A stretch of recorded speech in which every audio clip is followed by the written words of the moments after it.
We're back. Hello, Hey. everyone. Hi. Hey. We've lost one man. We're back. He'll be back. Today we've got Juna. Jay is finally back from his everlasting vacation, and Andreas as well. May is meant to come on as well, but she's running errands. She said so. She's probably going to join late. And Chris just dropped off. I think he's trying to decide which color to use on his neon sign behind him. We'll see. But yeah, we hope all of your Q4 sales are going well. Mm-hmm. I Definitely. hope they're meeting your expectations. Actually, I might do a poll about that in the chat to see how your Q4 is going. Let us know where you're watching from as well. And today we'll talk about some lessons that we learned in 2025 and 2024 and some of the plans that we have for 2025. We'll do some shop reviews as well. So there'll be a link in the chat soon where you can submit your stores, and and the usual kind of Q&A style that we do. So yeah, why don't we start with some of the things we've learned this year? Like, has anyone got something that stuck out to them, something new that they learned this year? I can go first. So I've been doing Design with Detour the whole 2024, creating AI art for t-shirts. And one of the things I learned by doing that for the whole year is I put it on these three right here. So I didn't do Etsy. I didn't do my own Shopify stuff. So Redbubble, Amazon, and TeePublic. And I noticed that it did a lot better on Amazon and TeePublic. No surprise that Redbubble was probably the worst of the three. But I also thought that I thought it would do a lot better in Q4, and it didn't. So first year sales seemed like it, at least for me, and with those designs, didn't do as well as I predicted. So I was hoping for hundreds of sales by this point and it was only a design a day. So my guess is that, a design a day is probably not enough. I know Chris says like 7 designs a day or something like that's probably better, but I don't know. Did you mention that before, Chris? Like how many designs a day is probably Yeah, it's like 7, which that was a stat that I read from an article that the top 1% of print-on-demand sellers launch on average 7 designs per day. Yeah. So 1 design a day didn't get me a lot of sales this year. So that's one thing I learned is like you got to up it, like Chris was saying, probably. Nice color neon sign, by the way, Chris. Yes. Good choice. Good choice. Thank you. It stands for my middle name. Oh, nice. Yeah, my middle name is Wilbur. So nice. No, it's not. It's the logo. Yeah, sorry I was late. I hit restart on a program that thought it meant it was going to restart the program, and it was the whole setup. So this YouTube thing is tough. Still figuring it out. Crazy life. Don't start a YouTube channel. So there's now a poll running in the chat for anyone who hasn't seen it. Are you happy with your Q4 sales? Oh, nice. Yes or no? So far, we've got 68% yes. Nice. Nice. I gotta ask you, where did you see that 7 listings a day thing? 7 new designs. It's an article from dropshipping.com. Okay. Interesting. Next year, 7 designs a day. And then when I was doing market research for just like seeing where print on demand is going in 2025 and that sort of thing, I found another source, like an actual research study that I think is where dropshipping.com was referencing that corroborated it. Yeah. And like a design a day, by this point, I had about 350 designs, right? And that just with that amount, I mean, it sounds like a lot for new designers, new sellers, but it's really not that much when you're going into print on demand. The people that make a lot of money probably have thousands or a lot more than 300, I would imagine. Yeah. So which platform did the best then out of the 3? Actually, surprisingly, Amazon and TeePublic were pretty close neck and neck with just my Design with Detour designs, right? The AI created designs. Amazon had a slight edge, and I would give it more to Amazon if you can get in. because you can do more scaled designs and things like that, whereas TeePublic kind of shies away from doing those kinds of scaled designs. But TeePublic is free. The one drawback about TeePublic is now they have tiers. And so like you usually get put in the lower tier, which you don't get a lot of their marketing. Like it doesn't show up in searches and things like that. And you get a lower royalty. So most people have to start like all of these three have tiers now. Merch by Amazon tier is a little different where you're scaled back on how many you can put on, but you still get the same royalties and stuff like that. Where TeePublic tiers give you less royalties. The artisan tier makes more than the apprentice tier, which is the lower tier. So you don't have an upload limit in a sense. I know there's a daily limit, but you can publish more stuff. There is an upload limit, but I think it starts at 30 and it just stays there. It doesn't tier you up to another. I have to check into that because I normally don't upload more than 10 to TeePublic at a time anyway. So okay, I don't. But what I mean in that comparison to Amazon, you're not limited on the max amount of designs you can upload. It's just that they're not really shown in the marketing if you're in the apprentice tier. Correct. Right? You're limited to an upload limit per day, but you're not limited to an upload limit lifetime. You could upload as many as you want. Did you get that email, Juna, from TeePublic saying, sorry, we screwed up your payments? Yes. Yeah, that sucks. Oh. So I got my payment of $2 and I was like, wait, what? Yeah. And then, bad time to mess it up too when people are trying to shop with their Q4. Sure. Yeah. That's interesting because someone asked in the survey, like, what happened to my TeePublic payment? Yeah. That's right. I'm glad you brought that up, Jay. Yeah, look for an email right behind it. It came like almost seconds later. Well, maybe like 3 or 4 minutes later. For me, it was right behind, but it was just an email from TeePublic that's saying that we apologize. I guess something to the effect that they screwed up the royalty calculation or whatever, and they're looking at it. Yeah, normally so don't fret. Normally I love TeePublic's payments, but that one no. So based on what you learned then from Detour, Design with Detour, what are you going to do different moving forward on 2025? What are your plans? My plans are I'm going to actually try not to use AI as much next year. I'm going to try and see. I'm still going to use AI, but I'm not going to like focus on it like I did this year. I'm going to see what can happen when I'm doing not AI and try to upload more, like Chris alluded to. Like I'll see if I can do 7. I don't know if I can do 7 a day for the whole year, but we'll see. Upload a lot more, and I'm also going to try. I did a test with these, and with Chris's help, I'm going to try and do more Shopify Etsy stuff. So I'm going to focus on Shopify next year. Nice. New endeavor. Yeah. Try it out. Yeah, because I think out of us in the call, it's only Chris who's selling on Shopify actively, like POD, right? Mm-hmm. Is that true, or does anyone else sell on Shopify? Not yet. I have a Shopify store and like orders trickle in, but I haven't really touched it in 5 years or so. Shopify 2025. Let's go. Yeah. Make it the year of Shopify. That's the thing. Like, I feel like I branched out in a couple of new niches this year, and not many, like maybe 3 more. But they're kind of like they kind of fit in the same kind of general trajectory of where I've been going. So I just kind of widened the target audience a little bit. And a lot of them on Amazon merch and Etsy have become bestsellers. So I think I'm just going to double down and do more of that. It's all evergreen stuff. You know what I mean? Like I guess if there's one takeaway, I would just say that, reiterate to double down on your evergreen portfolio over and over and over. Yeah. There's no way. So I'd love to throw some of that on Shopify now and watch it go, right? Yeah, I agree. I think the thing that I learned also with Design with Detour is I found out which ones were actually, because I did kind of a random smattering of different topics.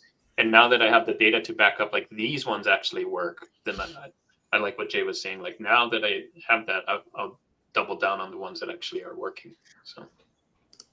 Yeah, that's the nice thing with kind of, that spray and pray kind of method, I'll call it, right? Like throwing up a bunch of random stuff is that you can at least cover a bunch of bases. And even if you're not making sales, you can see, at least with the Etsy data, for example, you can see what's getting clicks and stuff like that too, right?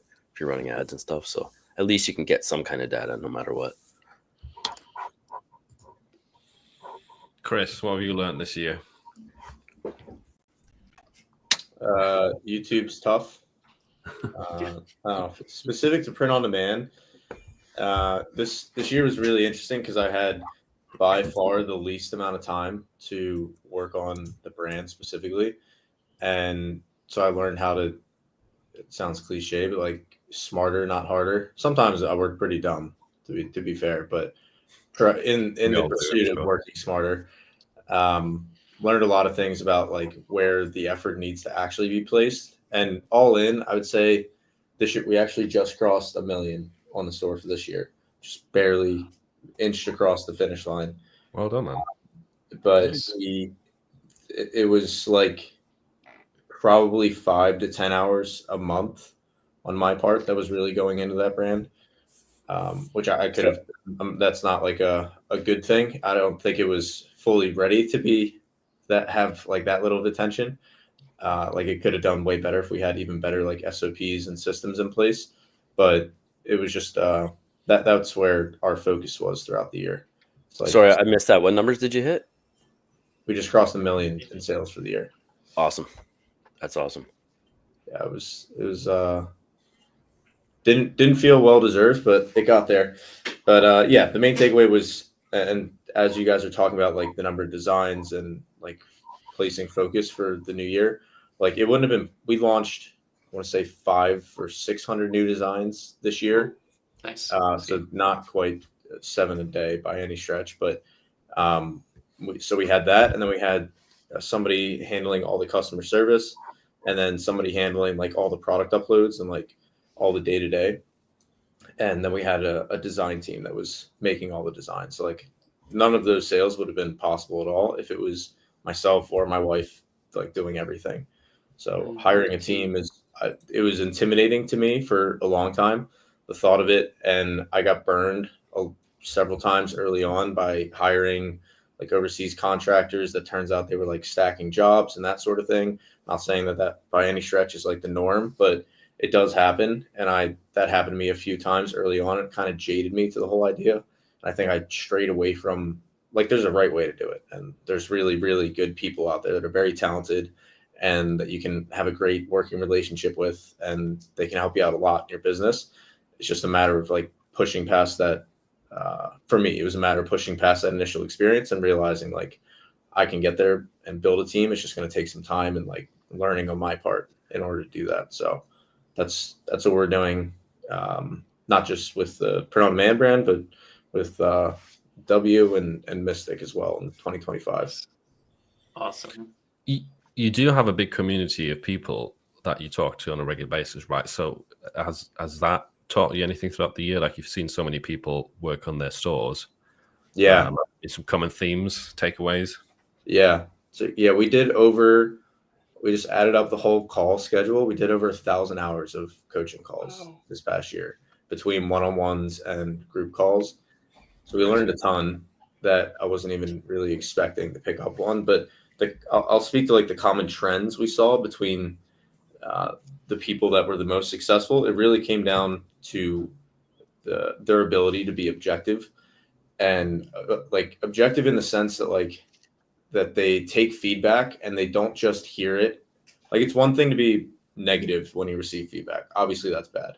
But there's the other side of the spectrum of people that they hear feedback, and then the time from when they hear that feedback to when they implement it is vastly condensed compared to the average person. And it's those people that are able to those are the people that are getting the best results. It's the people that are, and that's not just feedback from me or from coaches, that's feedback from the market, more importantly. And people that are just able to rapidly iterate, opposed to people that have a little bit harder time like getting out of their own head and just recognizing that this is a process. You have a lot to learn, and that's okay. The important thing is that you recognize that and you accept it, and then you do what you can to change it. That's like, I could talk about like ad strategies or niches and stuff, but that is like far and away the biggest differentiator I've found. But then in terms of like to the print on demand stuff specifically within the community, we've been seeing it's people that there's a direct correlation between people's success and the number of designs. It's not 100% correlation, meaning hit this number of designs and succeed, obviously. Otherwise, then just everybody would be making a design machine. But it's pretty closely correlated, paired with their ability to take feedback and actually implement it. So like if you're just cranking out designs, like you could have hundreds and hundreds, but if you're not actually learning or like making any improvements, then like what are you doing? Yeah. So it's that piece, taking the feedback and actually applying it. And then it's I would say this is kind of specific to Shopify, but we've been seeing really, really good results with Facebook ads, like very consistently. Like costs have been, like the performance this year for us is similar to how it was like coming out of COVID. Not quite COVID results, but it's definitely better than it was in like 2023, for example. Wow, nice. That was good. That's really Yeah, I think that's a huge takeaway for anyone listening to. The faster you can implement and be, objective and just leave your emotion out of it when you're getting any kind of critique from anyone, right? That is doing better than you ideally. The fact, it's not about you. It's not to hurt your feelings. It's literally constructive criticism to help you build your business. And I think, yeah, I agree with you, man.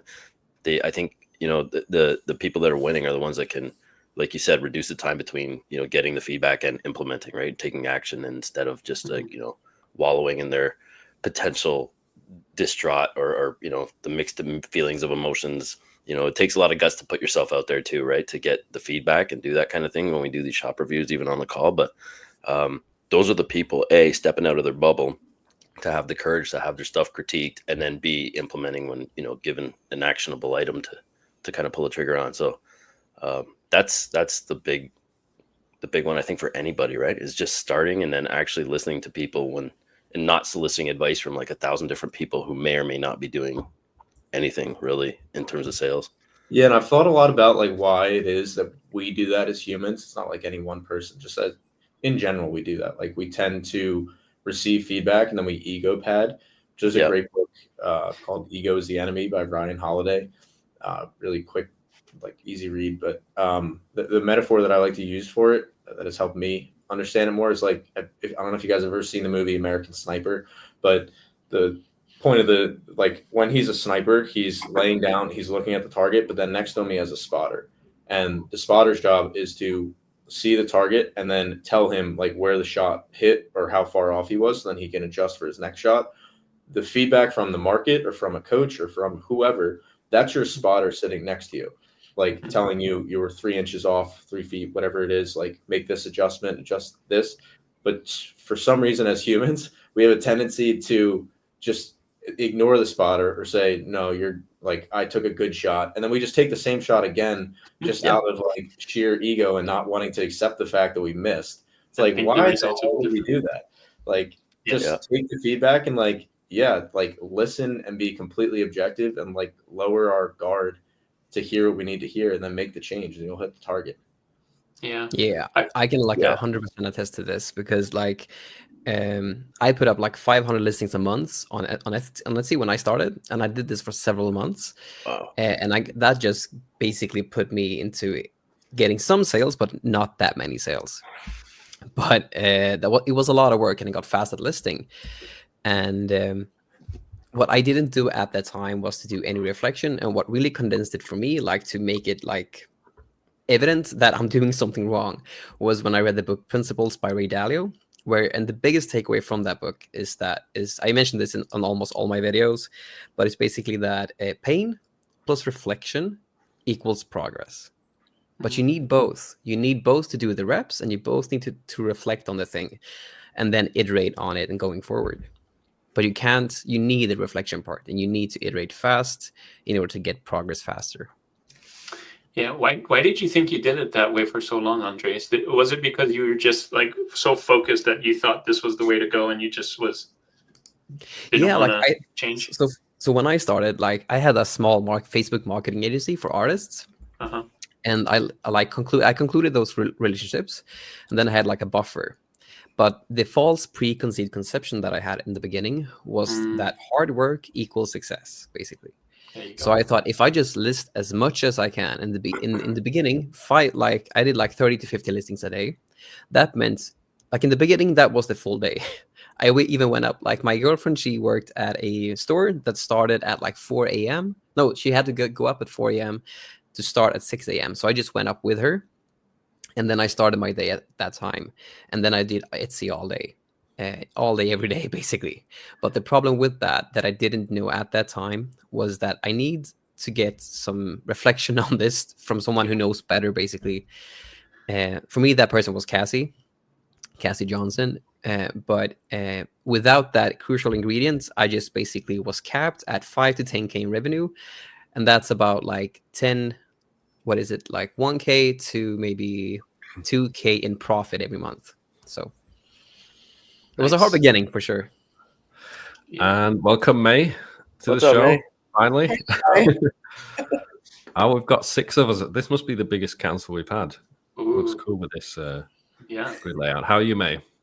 I'm fine. I was just coming inside and I heard someone say Ryan Holiday because I was listening on YouTube. Who said Ryan Holiday? I was like half. Oh, he did. Yeah, I have like all of his books, I think. Wow. Yeah. We got to write that down. Ryan Holiday, huh? I think I have like, he has the Trust Me, I'm Lying and like the early on. I haven't read that one. That one is brilliant. But yes, a lot of Stoic philosophy. It's really good for business, by the way. Yeah, I concur. Like Floyd, there's one where he talks about the other one that's the obstacle is the way. I've read that one. That one is insane. Part of the series, you have the ego is the enemy, obstacle is the way, discipline is destiny. It's the whole series. Yeah, it's awesome. It's all about stoicism, but I really love it too, for sure. Nice. All right. So we are currently talking, May, about some lessons that we've learned this year and what will change our plans for 2025. Is there anything that stuck out to you this year? Well, I'm actually like completely redoing I think my audience already knows it, but I'm completely redoing like my channel, my shop, and starting. I think I have 2 new projects that I'm starting. Less SEO, more passion content projects. And I feel like, I don't know, it's kind of a weird shift because I started as a blogger and SEO has been like my religion for 10 years. But kind of more switching into other niches with content. My viewers, I guess, already know a little bit of it. It's going to be relating to human design. Nice. So if anybody wants a human design reading, let me know. But I'm kind of switching to that and also to more like spiritual designs and spiritual stuff. And this is why I'm like talking to you from my floor, because I'm also redoing my set. So what is human design? Yeah, it's I think it's based on Kabbalah and astrology and numerology. It's basically like the specific time you were born, like the hour and place, can predict your type of design. If you look at the whole like the anagram test or the INTG, whatever, they are all question based, and a lot of the times the questions would not be so relevant, I guess. Like you have to choose between this and that, and if that specific thing is not something you like, then your personality is different.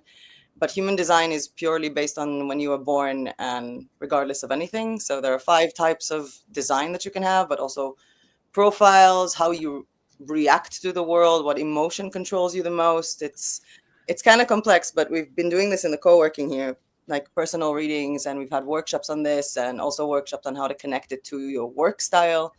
And I've learned a lot about it, which is why I'm redoing a lot of the work that I'm doing on my channel to fit my to not burn out 5 times a year. Hopefully. But yeah, it's interesting. If anybody wants, like, just go to myhumandesign.com. It's one of the websites where you can check like your chart. It's a free, like, just to put in your charts. That's what we use here. And then just like, I think it's also an app with some paid stuff, but we usually just find out the stuff and like Google on them. But yeah, it's been like I feel like, again, if I'm coming to content creation from your niche, that something speaks to you. So I'm more of that than make designs, make ads. Okay, so you're focusing, or you want to focus more on something that you enjoy, and less of the SEO. Something I have also like a profession, like a personal intake, because if before like you had to be like a really good storyteller, content writer, SEO specialist, whatever, to create a good blog post, then now you can tell ChatGPT to be an SEO specialist and a great storyteller and write you a blog post. But the things that it can't do, like ChatGPT can never tell you a story of something that happened to it 2 years ago, and that's why it can emotionally connect to you and make you feel less alone. And I feel like the more we go into AI, the more our superpower is the fact that we're human and that we can create connection with people, because technology is amazing and this is amazing and you can make money with this and this and this, but everybody's feeling lonely in the world. So the more human connection that we can create, whether it's with products, because you've all known this. I mean, if a product like gives someone a good feeling, plays on their emotion, if the marketing does that. So just content that is just more, I don't know, personal stories and personal intakes on my design style, like on my design type in human design. That will be one project. And yeah, still working on some of the other shops. Have you guys spoken about the GPSR? I don't know. I was like on my way here. I wasn't sure if you guys brought it up already. No, enlighten us. Not yet. That was a total left turn. I was loving what you were talking about. That's a total left turn on topic. Yeah. While you were boring. Talking to ChatGPT, getting it to do mine. It's not just that. It's also like, if you think about it, my strategy I feel so old saying it, over a decade, was you make a blog with SEO involved and you actually talk about a topic. And for I think like 6 or 7 years, I never blogged about a single product that I'm selling, but I was blogging about something and then there were products in the sidebar. And if you look at the way things are going now, it's not even that more people can create articles with AI, because I don't think that was never an issue for me, because I can create it better than AI, and also Google knows how to spot AI. But it has become more popular for people to just use ChatGPT to ask questions instead of Google. So SEO is like, if you take like the animal niche, which I've had a lot about, I think like 10 years ago. So you have a blog and like the things that dog can't eat or stuff like that, and then you have the products on the side. People ask ChatGPT, what can't I feed my dog? Like they don't even Google this anymore. So it's become the search engine. I wonder when there's going to be a sidebar on ChatGPT with products. Yeah. We will be We'll make products for you. Yeah, honestly, I don't think that ChatGPT ads like Facebook ads are far away, especially for free users of ChatGPT. Well, the GPT sticker whiz was made specifically to order stickers. So you make the sticker design on ChatGPT with sticker whiz, and then it tells you, do you want to order this as a sticker? So, yeah, what I meant is I was typing in like my birthday and my name and stuff in the chat. I'd never heard of numerology or human design before you just mentioned it. Now I was just curious. Get a quick look. It's scarily. I'm sure there's way better resources than okay, ChatGPT, we're gonna have to do it. But it's scarily accurate. What was your prompt? Wait, what? I gotta try this too, honestly. Me too. Yeah. I just regurgitated what May was just saying, and then just added my name and my birthday. Not to take this off of the separate rabbit hole, but like your human design, I wouldn't do it with ChatGPT. I caught ChatGPT being wrong with human design. Oh, no. Yeah. Well, it feels right. My point is, there's way better ways to do it. My point is that it's an interesting topic that you brought up. Maybe we can do like a live in the beginning of next year. I'll do all of your charts. I'm down with that. That'd be amazing. I actually opened it up to my viewers, like in the Facebook group, and everybody's like, "Oh yeah, we want a human design. Like, I'm gonna do a full series. So I'm probably gonna do some kind of like human design YouTube, like between the print on demand YouTubers. That will be really funny." Yeah, well, I think it's you. Go ahead, Jay. I was just going to say, I think it's something that I think is, we coming into different phases of our lives. I think it's being more self-aware is never a bad thing, right? And it's like sometimes we just need to pause and like reflect on who we are, where we come from, and where we actually truly want to go to be fulfilled. So for me, part of it is like helping and coaching others, but learning why I am, like what you were saying with the Briggs-Myers test and all that. At least that was kind of some insight into who I am and why I make a lot of the decisions I make. But to hear about this human design thing now, because you're right. Some of those questions in that, like, it's an extensive kind of survey, but it's nice for self-awareness, but at the same time, a lot of those questions just didn't apply, right? So always interesting to learn, you know, more about why we are and why we are, literally, like, why we do what we do. And it's also very useful too, like especially like we did it as a group in the co-working that I'm in, and it's kind of like ever since we've done it, because we've done it like 4 months ago before we started this like kind of business mastermind accountability group. And ever since we've done this, it's like we get each other better. Like if someone makes a certain face, oh yeah, that's your 6 talking. We get it. We won't take it personal or stuff like that. So it kind of helped us. I feel like it was really nice that we've all done like something like the human design before we done an accountability group, because we were able to like actually help each other much better versus other times that this accountability group has been running in Bansko. So it's been really, really cool. And we've also done like some people literally changed their business structure based on this, dumped an idea, took another. And I think the biggest feedback was self-forgiveness and acceptance of this, and then more energy when you act upon it. So it's been really cool. We have someone in the chat saying we have a 4-6 manifesting generator. Wow. That's nice. I'm a 4-6 manifester, Liz. Whatever that means. See, I'm just like, why wouldn't you reduce that to 2/3? 4 is the opportunist and 6 is the role model. Together they it's not a fraction. Yeah. Called the regal authority figure. And I think I should stop the human design now. Otherwise, this will be like a video about human design.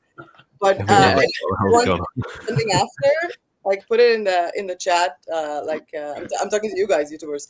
Put it in the chat after if you want. Like we can go over some charts if you need my help. I've been like 100%. Yeah, mine just says really ridiculously good looking. I don't know. It must be wrong. Yeah, it's bringing out the Wilbur in you.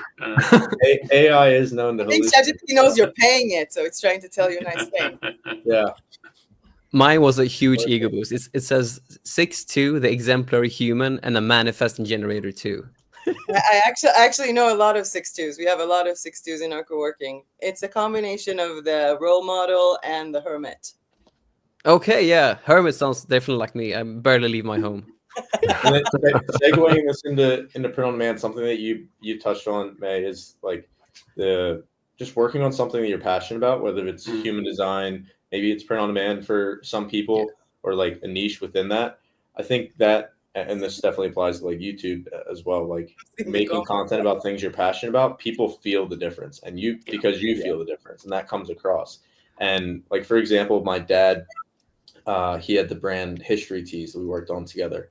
He was super passionate about history, and he loves people. And he's super sarcastic, and he was just able to fully express that. If he did a cooking niche, like for family friendly cooking niche designs, and like that was the avatar that he had to put on, and he had to like put on a mask in order to run the brand, it wouldn't have been anywhere near as successful.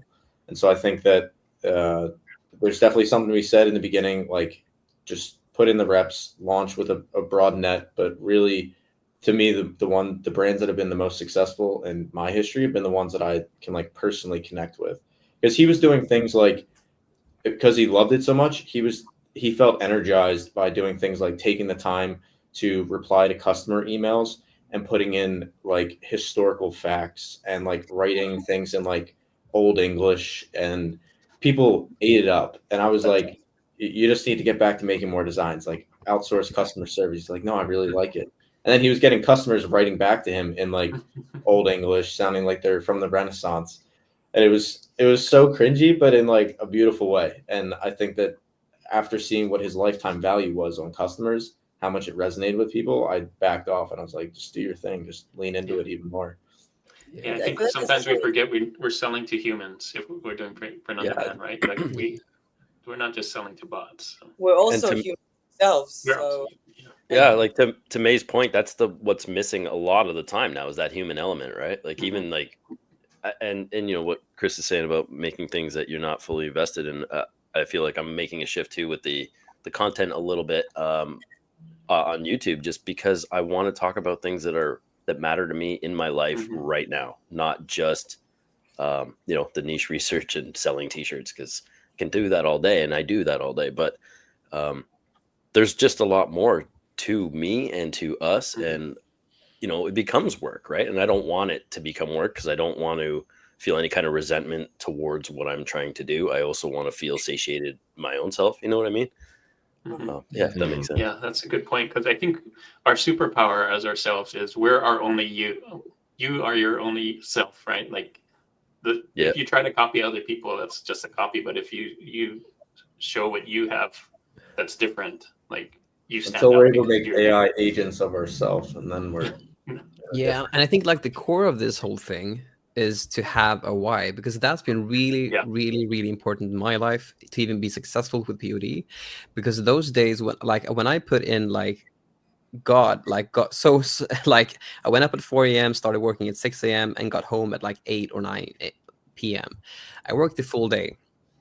And I mean, like those days when I knew nothing about like Etsy, I did not have any results coming in, and I was just truckling along and just trying my best.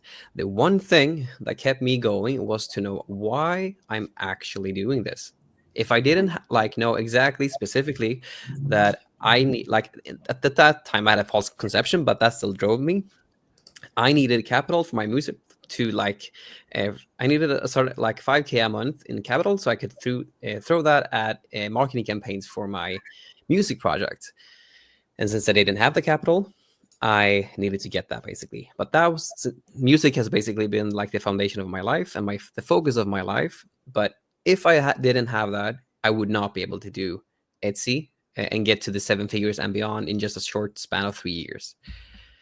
So we all need a why, and I think that's the core of what we're talking about, like knowing why we want to do it. Like, is it like, just knowing why we do the things that we do, so that we can actually lead a life that we want to live. Was it just the why, or were you also enjoying print on demand some extent? For me, or was it more for the passion of music? That was for the passion of music fully. Okay. So I had like the difference here for me was that I was like, one of the biggest setbacks that I've had in music is that I've been really attached to the outcome. Like I've thought that it's a reflection of me, whereas print on demand, I have zero attachment to it, which makes it really easy to like bang out 500 listings a month, because I don't really care about the results of the POD. But the ironic thing is that the thing that I'm passionate about is it falters mainly because I have a big attachment to the results, whereas POD, where I don't care about like the design, that one flourishes because I don't really care. I don't have an attachment to any design at all. I can just put up stuff and then eventually get better, and then eventually just get sales. But the big thing is that I have no attachment to any outcome, which I have had with music, because it's such a, like, I've done that since I was 8. So I think that's like applicable to, in print on demand too, though, is like you see in the beginning, a lot of people are doing their passion projects and they are so emotionally attached to the pieces of art that they're creating that they get depressed, and it gets frustrating when nobody likes what all the time and effort you put into. But the reality is, like, the consumer on the end of that, on that button that's adding to cart, they have no idea, nor do they care how long it took you. It just either hits and resonates and they're buying, adding to cart and checking out, ideally really quickly. And that's kind of all it is, right? The faster you can emotionally detach from that. And that's not to say that there isn't a case for like doing something you're passionate about, because that makes it a little less feeling like work, because you actually enjoy the design element. But the faster you can remove the emotion from it and just look at it completely objectively and look at the data, like what's working, and then aim in that direction. If you're in it just to make money, then that's the fastest way. So I don't think you're alone with like just the music element that way. Like I feel the same when I'm, as a graphic designer designing stuff.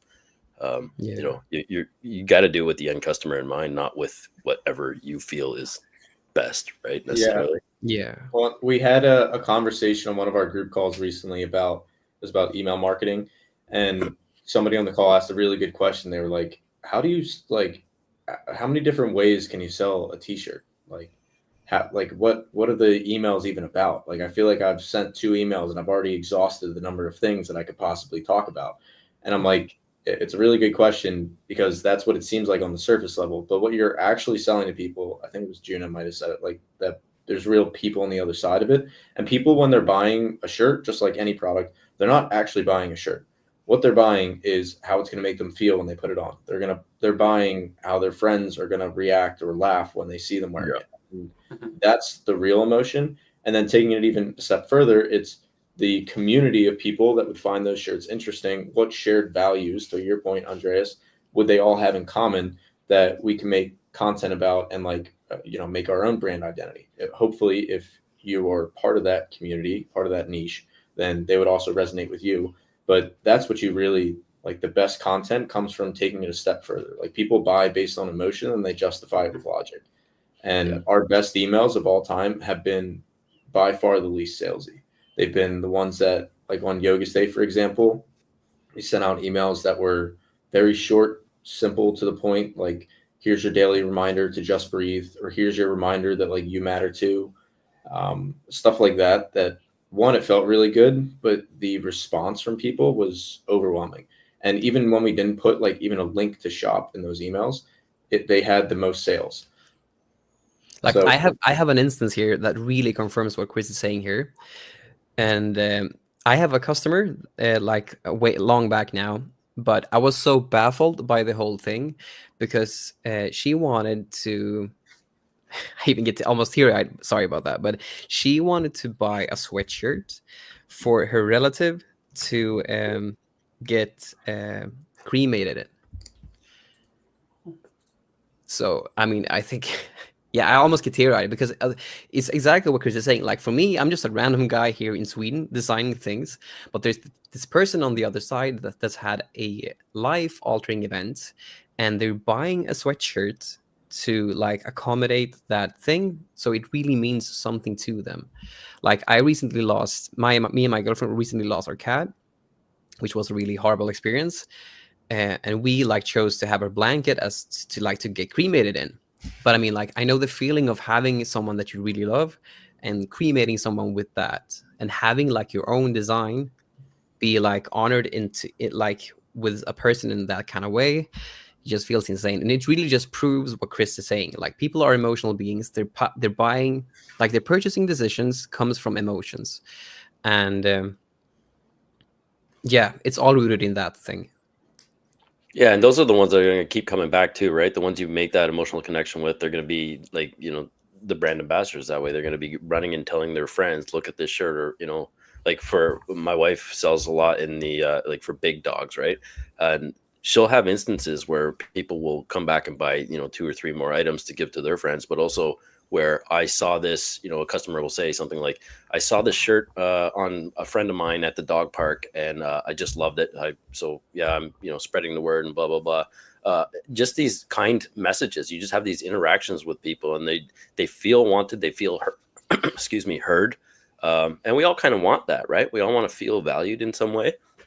So yeah, another testament to that kind of thing. Like, it's definitely there's a human element that I think that is just missing, and I think you're going to see a big shift that way. I think in 2025, I feel like as we feel it in this room right now, right? This virtual room. Slight tangent, but you mentioned like seeing people out in the real world. I don't know about you guys, but I've seen a couple of people now out in public wearing shirts that we made. One guy lived in our building. I saw him like leaving the building that we lived in at the time, and then I went into super creepy. Went into Shopify and Googled like our building's address, and I was like, "He lives here." I was like, "Are you gonna say hi?" Meg was like, "We definitely cannot do that. That would be super weird." I'm like, "So cool though." But that like really connects it. Like, there's real people on the other end. It's not just metrics and data, and I saw one of mine in the back of like the kind of like outtakes of it. It was like a National Geographic kind of show, and there was a cameraman was wearing one of my shirts. And they do some behind the scenes kind of thing at the end of one of their movies. It was on Netflix or something like that. And yeah, I saw one of my shirts on a guy, like on a cameraman in the background. I'm like, that's pretty awesome too, right? That's cool. But I've seen somebody in a McDonald's parking lot once upon a time in my hometown, which was kind of weird too. Not quite in my apartment building or anything like that, but a few kilometers or miles from my house. So it's a trip, right? Yeah, people are actually buying our design. What is that? I have a question not about if you've seen people with your shirts, because I'm really interested, like mostly, I guess, the ones of you who are in the US. Do you get recognized on the street? I don't. I've never been recognized. Really? I would imagine like in the States it would happen much more, I guess, based on the audience or stuff. But I was just like, you were saying like you saw this person with your shirt or this person with your shirt. Did they even know it's you? Like, No. who did it? I think the one I saw was actually sold in stores because I have this. Well, you can't see it in here, but I have that corgi eating ramen, and it was. Oh, I know that one. Thanks. It was in a mall. There you go. Thanks. Yeah. So this one actually was in a store in a mall, so there was no connection to me or my face or whatever. So I saw someone with a hoodie with that on, and I'm like, oh, he must have got it from the mall. He doesn't know who I am, so it would be extra creepy to talk to him. Like I don't know you. Yeah, I don't sell anything like through through YouTube or anything. I don't sell anything that's related to me at all that way yet. Oh, right. Yeah, a lot of us don't show our stores either, so right, they don't know intentionally, that. Right? Yeah. Maybe we should all do like a secret Santa. There you go. The secret Santa for YouTubers. I want you to be my secret Santa and send me a ramen T-shirt. People in our community did that. They all like Easy. shared their stores, and then like did like a gift card swap thing between the stores. Ooh, fun. Cool. Nice. Just a quick reminder: we can do shop reviews today if anyone wants to submit a shop. So far, there hasn't been any submissions. So we've got the link. It's in the chat as well, so you can click on the link easily. Etsy, Shopify, TeePublic, whatever you want, Redbubble. We'll take a look at it. And if you've got any questions as well, now's the time to ask. There hasn't been that many. I've saved a few questions. Oh, you got questions that we can go over.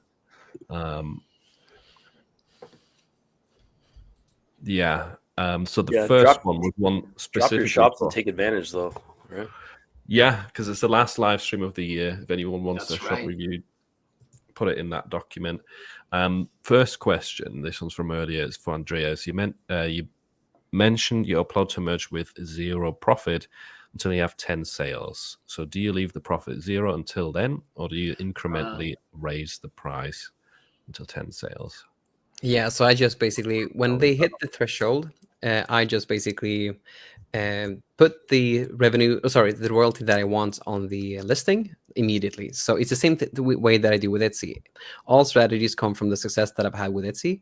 So all my listings are basically at $0 royalty until they've hit 10 sales. And then I have an ad strategy to go with that.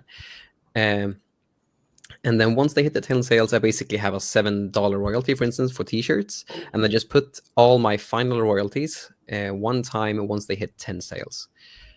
So I just change it. So it's just two changes. So there's the original price, which 0 royalty, and then you up it to $7 royalty and leave it. Is that what you're saying? Exactly. The problem is like when they changed like how like the maximum cap. Like for instance, for hoodies, I had like $14 royalty, but they changed like the cap for that. Yeah. So I have the max royalty for hoodies and the max for sweatshirts, which isn't exactly $7. But I just press $7 and let Productor do the work, and then it changes accordingly to the max profits for sweatshirts and stuff like that. The max profit for t-shirts in outside of the US are so low. On Amazon is silly. Oh yeah, it's got terrible. Like 5.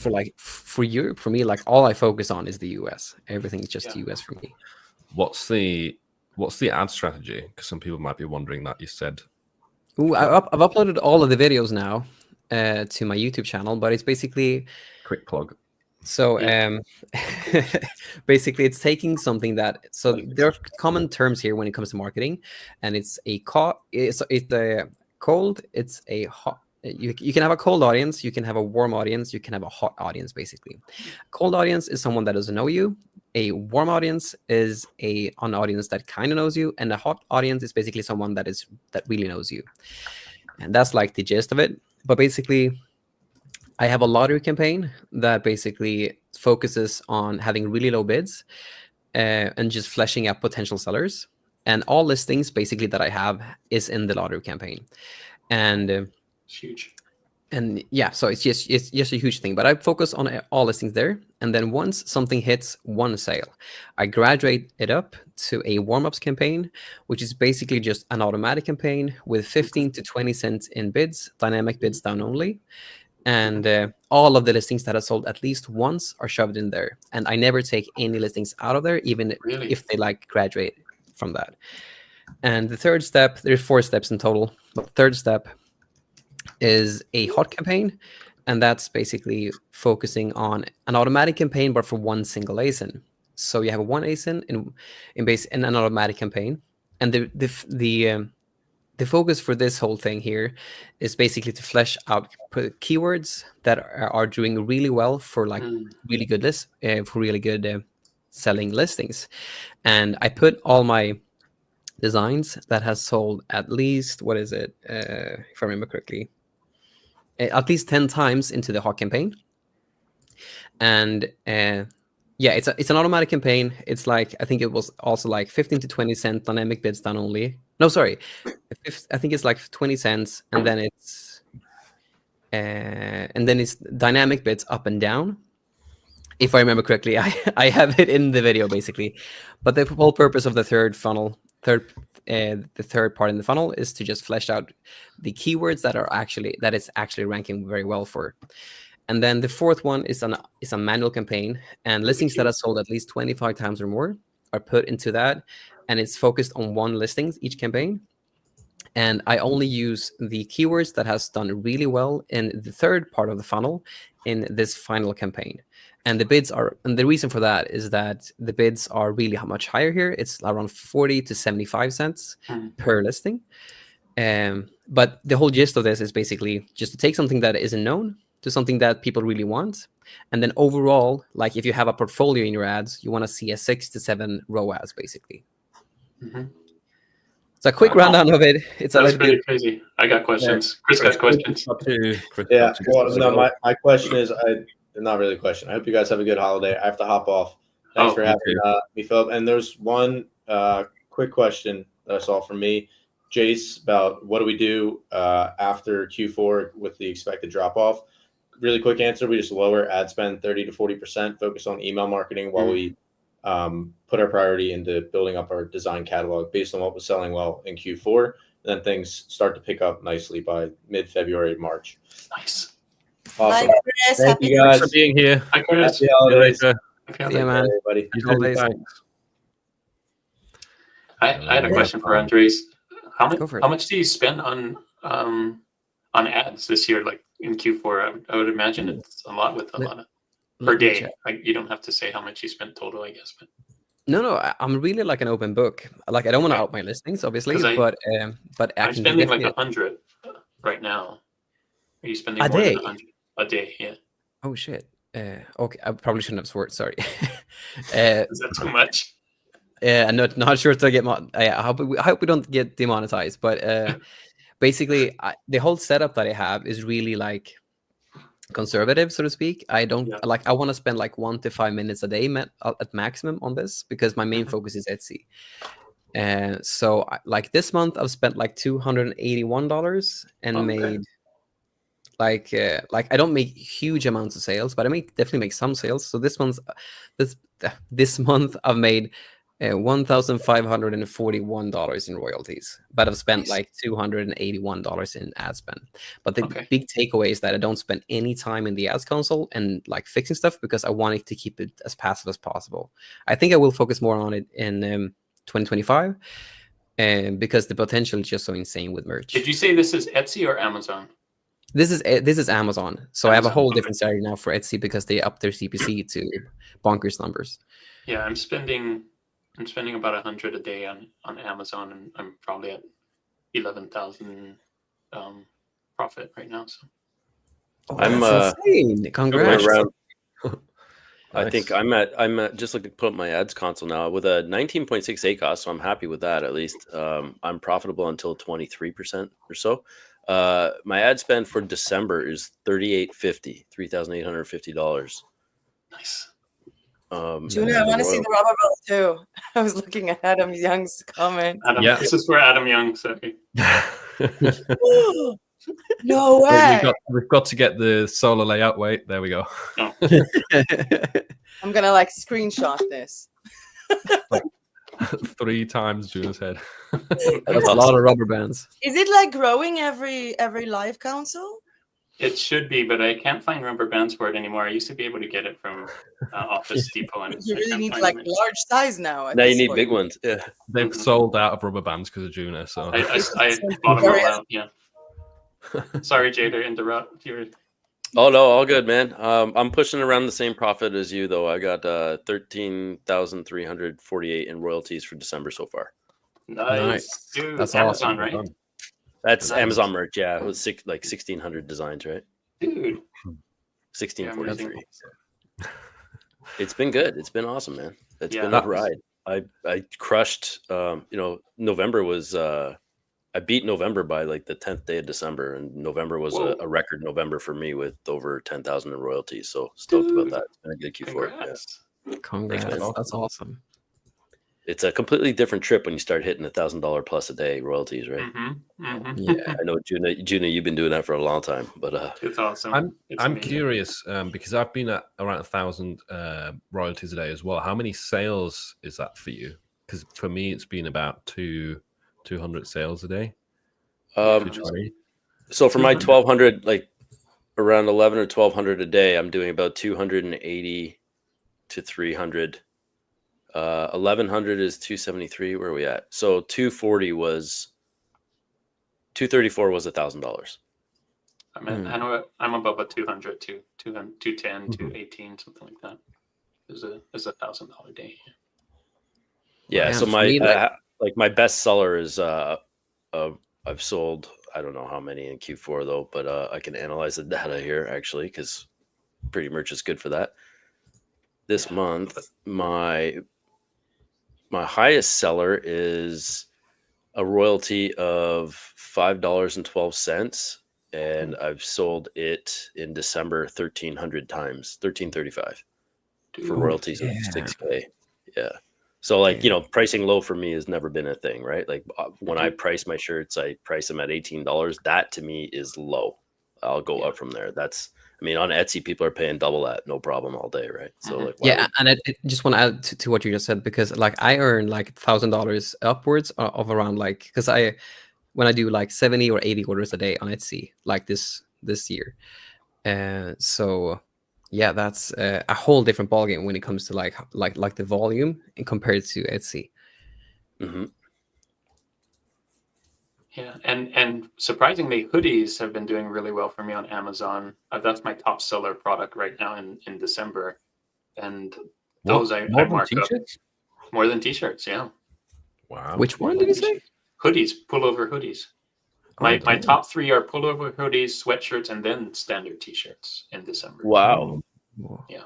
I know that like on Printify overall, the best selling item overall on their whole platform, whether you're on Shopify or whatever, it's basically the Gildan 18,000. So it kind of definitely like goes along with that. Kind of. It's a hoodie, but on Printify it's a sweatshirt basically. I was a little bit disappointed with the tumblers because I was doing really well with the new tumblers in November. Yeah. But I think they cut off for shipping time. Christmas was really early in December, so they just stopped selling. But what I really don't like are the pop sockets. I've sold tons of pop sockets, but if you put up $1, like the royalty up, how do you say it? But even if you mark your price up, the royalties don't match. Like you go up $1 and it's like 20 cents, or you go up another $1, it's another 10 cents. I'm like, what? For the tumblers, I just leave it at the default, whatever. But I also don't list for them. I should put more on there though. Yeah. I had a pop socket. I had a pop socket that did really, really well, and I was so bummed when they just made a cap on like the royalties, because I can't even like mark it like if earning like $2 or like almost $3 per like item sold, it like doesn't even make sense to use the ads for those. Mm-hmm. And this is kind of touching on one of my takeaways from the year is that although Amazon merch is amazing and I still love it, you are limited in so many different ways, and things can happen unexpectedly. Like the whole thing we had this year with the colors, where they just added all the colors to all the listings, and then people's sales dropped because the primary thumbnails look rubbish. So there's kind of a lot of these things where you lack control, which is pushing me to spend more time with Shopify as well to dive into that. I'm not stopping the Amazon merch, but I think maybe building that up as a backup thing is worth at least looking into. And Chris is helping us with that, but Chris also has a massive course on YouTube, and he's creating a new massive course again for free on YouTube. That's even longer than the last one, apparently. And so and it's like a natural progression, right? I think a lot of people talk about this where like you do the free stuff and the other ones first and kind of get an idea on how it works, and then you make your own shop and make your own website and Shopify and stuff like that. I've kind of always talked about it like Amazon merch being like the e-commerce with training wheels, and then Etsy is like the you've taken off the training wheels, now you kind of got like the big boy bike, and then pulling the trigger on the Shopify is like riding that mountain bike or that tricked out something, right? Like it's like the progression, I think you mentioned this in the beginning, Jay, because the best thing about Etsy is that you can test designs really efficiently. I think I saw this I think I got this from a Hannah Gardner video, but like just testing designs out of from Etsy, like on the platform itself, and then efficiently like scaling on like the bestsellers in Shopify, or I do it then. I scale it out to Amazon merch, for instance. It's a great way to just have a good testing ground on Etsy and then focusing on the best sellers on either Shopify or merch without spending a ton of money, like for instance on Facebook ads, to find out which are the best sellers. Yeah, it's too bad. I don't know how long you've been on Etsy, but there was a time where we were able to actually set the CPC, the cost per click, on every single individual keyword or listing, which was amazing, right? Because then right now it's Etsy just will take whatever, like 2 or 3 listings can run through your burn through your entire budget, right? So you kind of got to stay on top of it. But it is one of the fastest ways to glean some data. Like if you can let your ads run on new stuff for the first 30 days at least, then at least you can get some really good actionable kind of intel that way. For sure. But no, sorry, I interrupted you. I'm so sorry. What did you say? All good, man. No, I was just gonna say, whatever. I'll take that data and whatever I'm testing there, I'll take my best sellers on Etsy or the big ones and I'll put them right on Amazon for sure. But I just want people to know that you can't always go with the best sellers from Amazon to Etsy. I feel like Amazon is kind of like behind the times that way. I've always looked at it again, like the UK being ahead of North America by 3 to 5 years in the fashion kind of world, where Amazon is the North America and the Etsys of the world are the UK or the EU, right? They're a little bit ahead. So I've had way more success bringing good selling listings from Etsy to Amazon, but trying to go the other way just doesn't seem to work, at least for me anyway. Yeah. I want to get into some of the questions that have been submitted because we got a few new ones that came through.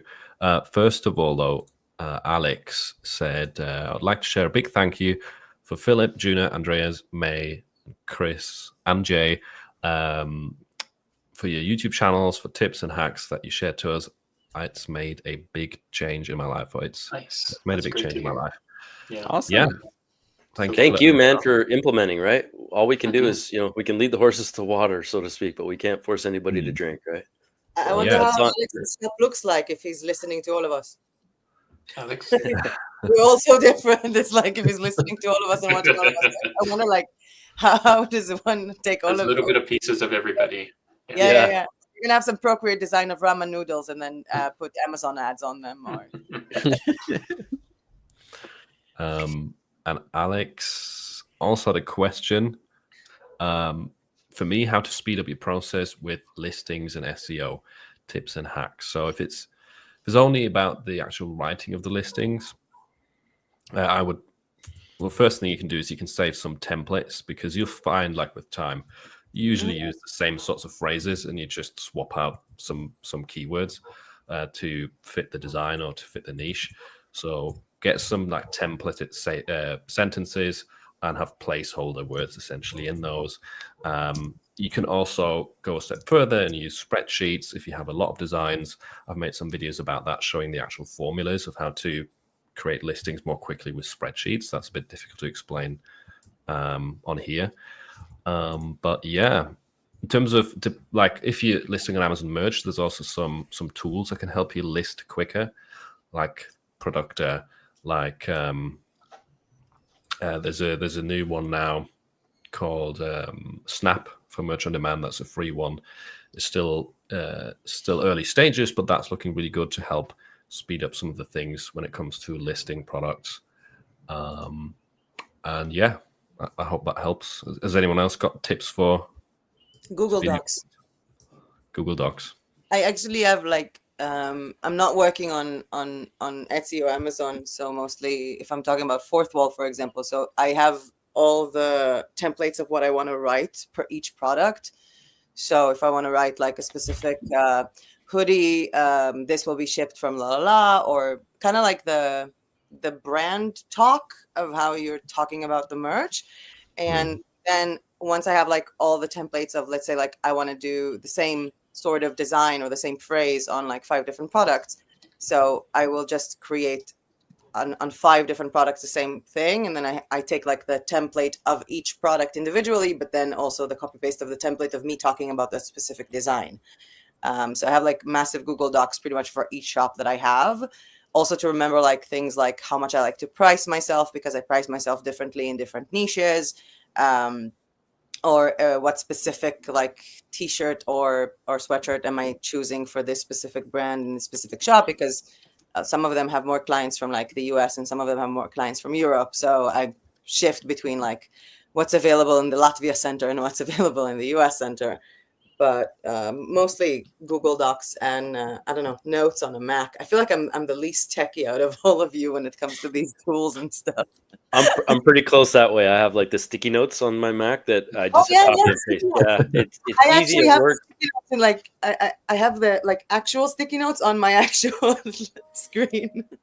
I used to, but I've moved a few times, so I lose things that way now. So it's just a ton of. But no, it's an easy one, and I list everything kind of intentionally too. So I have no problem just keying in a title for the listing, right? I don't try to speed through that stuff. It's critical in the beginning, right? So for me, I use every single keyword. I'll make a list and I'll look at the design. Does it make sense for that design, right? There's no random stuff thrown in there. Every single one is going to be one of the potentially best possible keywords. So I'll really take the time and fabricate something. But if it's on the same niche and I have the same kind of product description, then that's easy to copy paste, right? Once you've got the meat and potatoes. So yeah, I'm old school that way too. Yeah, that's another good tip. Like if the designs are all within the same niche and it's kind of the same target audience, you can use the same description or bullet points, whatever it is, in most cases. I personally just change the title most of the time for each design, but the listing description doesn't really change much. I just want to add one thing to that too, and one thing that's really helped me. And this is not just in POD, but overall when it comes to efficiency, and that's just batching. So if you're doing design, you only do design. If you're listing stuff, you only list stuff. If you're like, for instance, or you do any other part of it, like the whole thing, you only focus on one thing. So design, listing, SEO, whatever it is, just one thing at a time. That's helped me a lot. For sure. Yeah. And don't feel bad to get lost down these rabbit holes of research too. Like take the time. It's the magic is, when you get lost in it and it becomes fun, right? If you're treating research like a chore, then it's going to become evident and everything else. But I do the same thing. I'll do hours and hours of research, getting lost down rabbit holes, new fun ideas. And then I'll just, take all of that. And my Illustrator board, for example, in Adobe Illustrator is just a mess of stuff. And then I've got my design I'm working on in the middle, right? So I have references for everything I'm doing. And then I'm creating something, and then I'll create like 4 or 5 iterations in that same kind of niche. And then, then I'll list them all. And then so batch working is probably the best. I think even just as an artist, right? It just makes sense to kind of have your thoughts organized that way, and instead of the chaos of back and forth. It's not like t-shirts or mugs, even if it's like, because I'm not doing any Adobe, I'm doing Procreate. So a lot of the times I would have like even if I take this example, which is as one of the tarot cards, so you can spot there's like the element and there's also like the background. So I'll do the element first and then I'll save it separately. And then I'm kind of like coming up with the ideas of what merch I want this on to create the background to fit the different types of merches. Because if you're uploading it to notebooks or stuff like that, then it's either very, very vertical or horizontal, repeating itself twice. And I kind of had this like process already with like saved, not templates, but like saved canvases in sizes that would fit when I was doing Society 6 a lot more. So a lot of like these saved slots, and then you kind of recreate the same design within these saved slots. But you really have to be in the zone. If you started out like, totally agree. If you do like 2 and then you started out, you're like, oh, I need to go back and do this. So I feel like the first few times you do it, you kind of get some stuff wrong, or you forget, even if you do it for t-shirts or for whatever, you forget a certain color or forget a certain this. So the first few times might not be really well, but I felt like the first time I was like, okay, I need to focus. I literally wrote it on a piece of paper next to me, all the sizes, all the things I want, like how aligned does this have to be, how small or large the element has to be. And then you just learn it by the way. Like it just becomes a habit to just batch the whole process of creating it, and then batch the whole process of even moving it to my computer. I don't even like send it to my computer when I'm working. Just like batch that separately, save that separately, so you won't have like loads of weird name files on your computer and never find them again, and then batch upload them. But it's a time saver. I don't get how people will do like just one. I didn't know that people were doing that. I didn't even know people were doing it like that. I'm like, how could you even, get anything done? Especially with Fourth Wall, I know, and I'm guessing also with Shopify, but people were definitely doing this, and I'm like, I don't know how you work like this. Yeah, create a design, choose a product, upload the product, write the product description. I don't know how people don't fall asleep doing that, but totally, yeah. But I feel like I got to call out Carla's comment there on the Etsy ads. It's also definitely something to consider. Was that Carla, by the way, did a full ads training in my membership, which was awesome. She's like a rock star. But your Etsy ads, you also need to consider. She's saying that the best sellers are not always your most profitable, so keep that in mind. Yeah, they can chew up your budget, and they may not necessarily need that budget allocated. Right? That's the bite my tongue here, but the not so nice thing about the Etsy ads is you can't make them allocate more budget to different listings unless you just literally toggle that that one listing that's burning through quickly. But I didn't mean to. Sorry, go ahead. No, I just wanted to add to that because Etsy ads has been insane this year, and I even did some calculations on with ChatGPT on this. My CPC last year was like it has basically doubled since last year, and it doubled in basically October, I think, August or October, but late this year, basically. My CPC was basically this last year, it was 0.493. And this year, it's basically 0.918. So basically 0.92. That's almost $1 per click, which is insanity. So I just what Jay is saying, like I haven't even, like, for instance, I had a big Etsy ad strategy since Etsy is my bread and butter, and I've done about like 60 to 100 sales a day on Etsy this Q4, and that's like about that's somewhere around like $1,000 a day in profit since I don't have any ads on. But a big eater of my ad budget this year was Etsy ads, because Etsy ads has become really like super insanely expensive when it comes to their CPC, which they just changed like on a dime. So because my conversion rate is still around 6%, so the conversion rate is not bad at all. It's just that they have just increased the CPC, basically the cost per click. So what Jay is saying, if like group shirts is great for something like Etsy ads, but only focusing on profitable like listings is super important in Etsy 2025.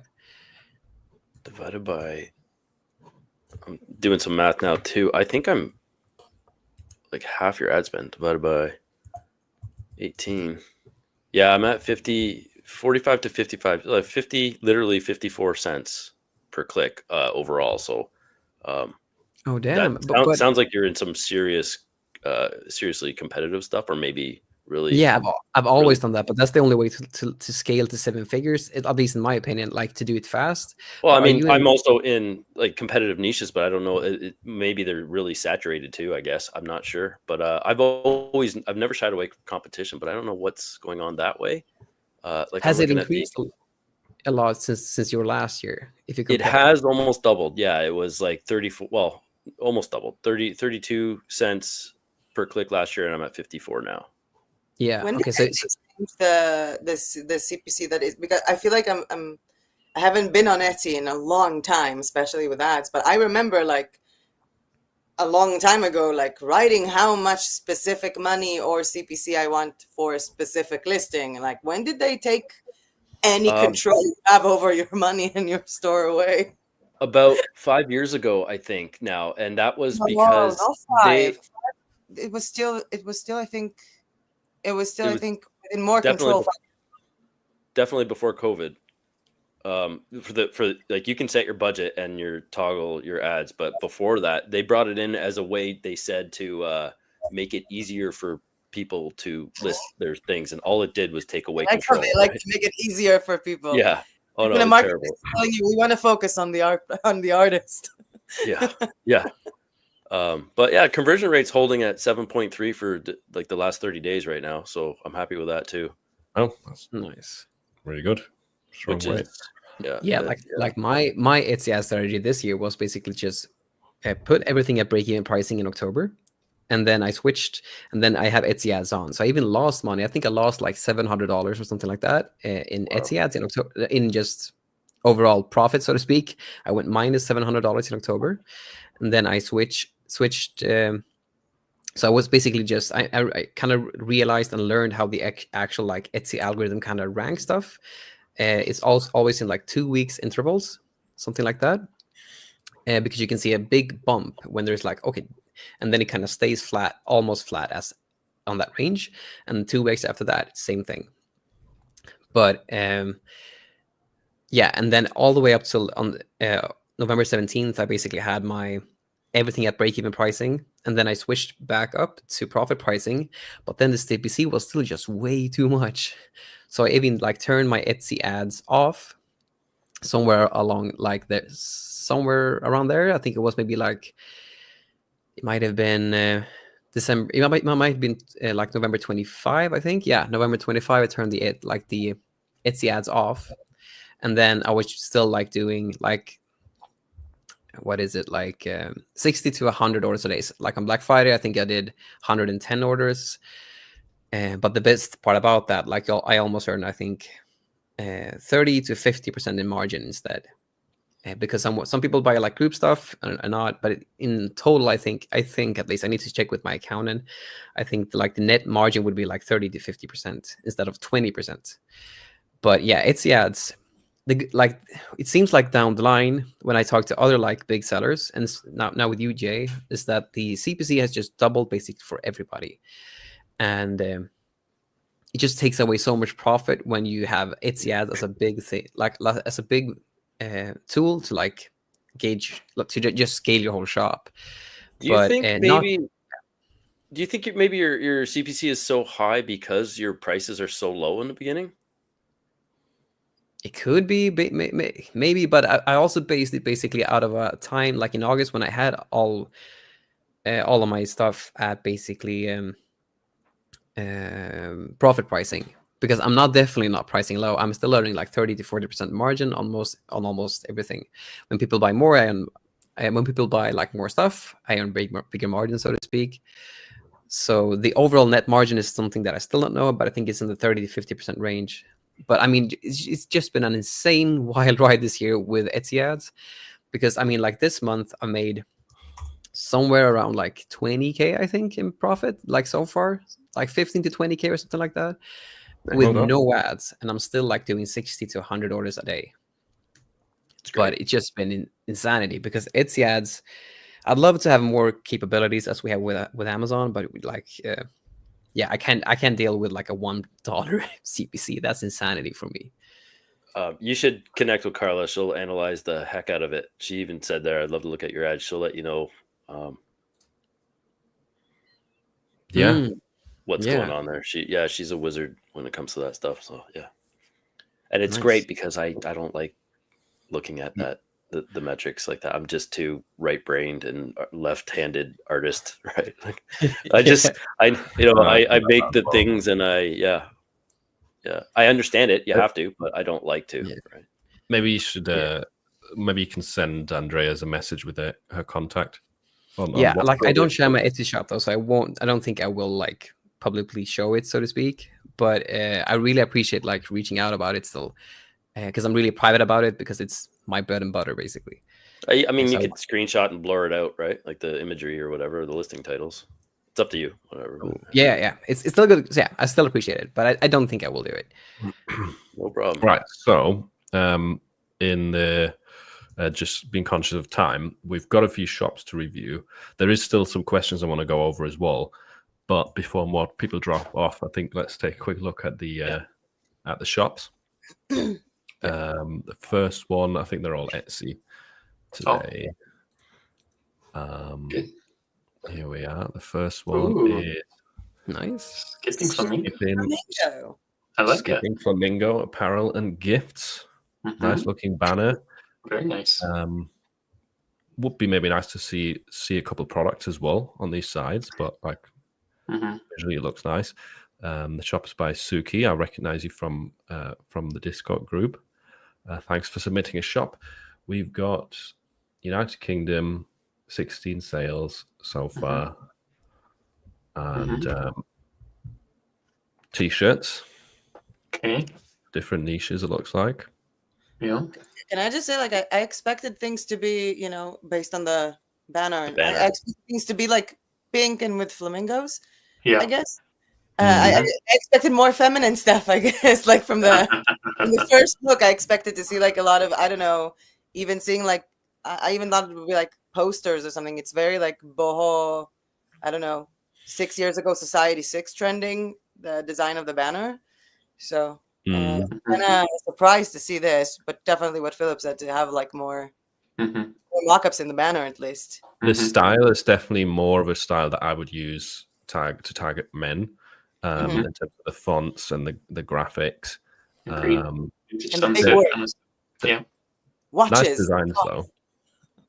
Yeah, there's a couple of things here too, like just with the structure of the whole thing. So your shop sections, you've got like 1 to 3 items, and a lot of them you can fill the shop sections, right? So respect your customers' time, because you've got literal seconds to capture their sales. So if they have to click into dark academia and only have one listing there, it's a waste of their time, right? So I would like fill those out, and try to have something. You can't just put a same aesthetic necessarily across a myriad of niches. I don't think that's, I would design with the customer in mind, right? And the golden rule for me is to make shirts that when somebody sees them, they say, "Holy crap, where'd you get that shirt?" Right? Like you want to really stand out and resonate. But for me, I mean, all my shops are only niched, so it's hard for me to see the same kind of design aesthetic or color across a ton of niches that way. It just doesn't, some of them make sense and some of them just don't, right?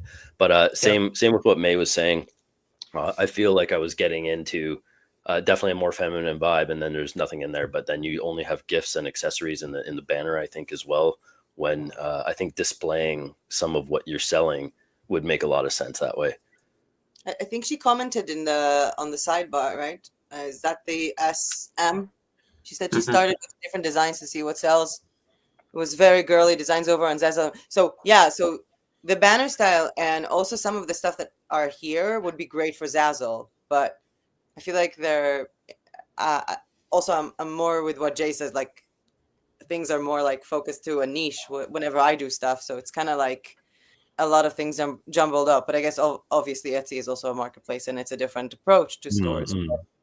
I definitely wouldn't expect these designs from the beginning. Like you're scrolling over and I think like we're in different stores.